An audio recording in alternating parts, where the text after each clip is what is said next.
Hey everyone, if you've ever listened to the news and felt your head spin with terms like GDP, GNP, NDP, well, you're definitely not alone.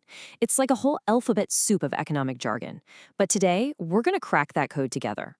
So, let's get right into it. What is the real difference between all these things? Are they measuring completely separate parts of the economy? Well, the short answer is no. But the slightly longer answer is way more interesting, and I promise by the end of this, it's all going to make perfect sense. You know what? Here's the absolute best way to think about it.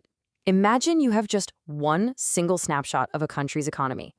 All these different terms, GDP, GNP, all of them, they're just that exact same photo, but with different filters applied to highlight specific details. And the best part, there are only 3 of these filters you need to know. That's it. Once you get a handle on these 3 simple ideas, you can basically translate any one of these indicators into any other. So let's break them down, one by one. Okay, first up we have the difference between domestic and national. This one is all about geography versus citizenship. It's a question of where versus who. So, domestic product measures everything produced inside a country's physical borders. Doesn't matter who made it, if it was made in the country, it counts. National product, on the other hand, measures everything produced by that country's citizens, no matter where they are in the world. It really is that simple, where it was made versus who made it. And check this out, we can switch between them with a really simple formula. The gross national product is just the gross domestic product plus this little thing called NFIA. That stands for Net Factor Income from Abroad.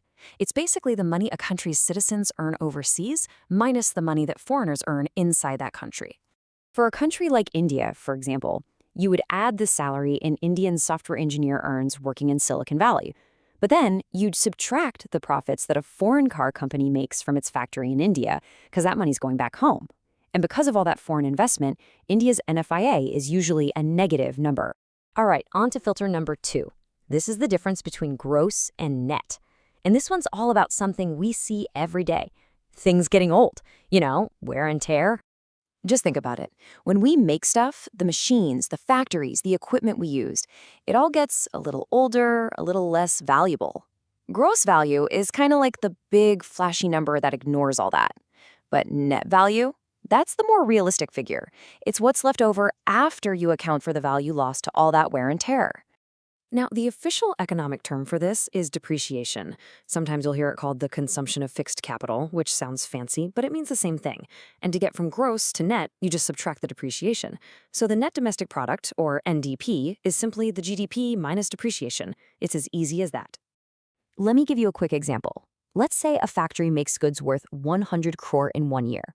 That's its gross production value. But during that year, all its machinery got a year older and a bit more worn out. Let's say it lost 10 crore in value due to that depreciation. So you just subtract that. The net value, the true value that was really added to the economy once you account for things wearing out, is 90 crore. And that right there is the whole difference between gross and net.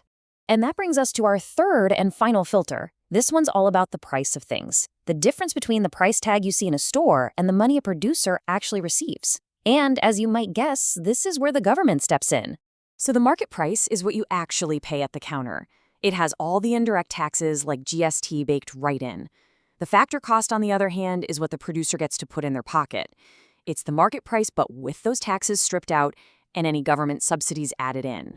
The formula connecting them is super straightforward. Factor cost equals the market price minus something called net indirect taxes.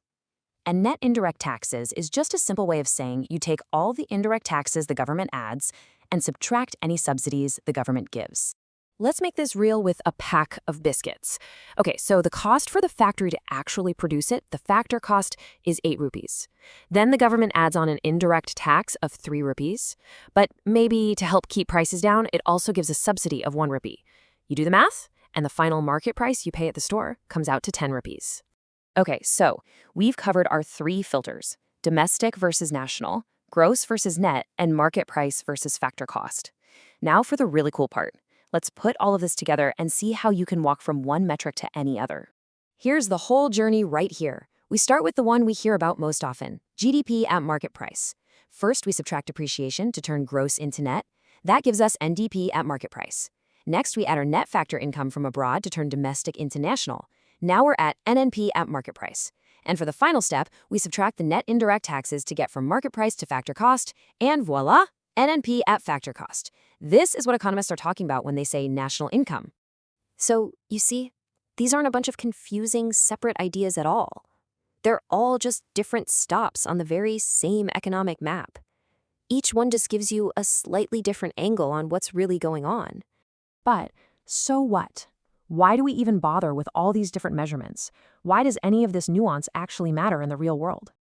Well, because now you can actually decode what's being said in the news and in policy debates. You can understand the deep structure of an economy. You'll know that when a leader talks about growing national income, they mean something very specific, NNP at factor cost. And you'll have the tools to see the true value being added after you account for the simple fact that our capital doesn't last forever. It all comes down to perspective. Just remember that each indicator is telling a slightly different story about the exact same economy. And now you know how to read all of those stories. So, I'm going to leave you with a little something to think about. If you see in a report that a country's gross national product is way higher than its gross domestic product, what does that tell you? What does that suggest about where its people and its companies are making their money? Give it some thought. Thanks for joining me.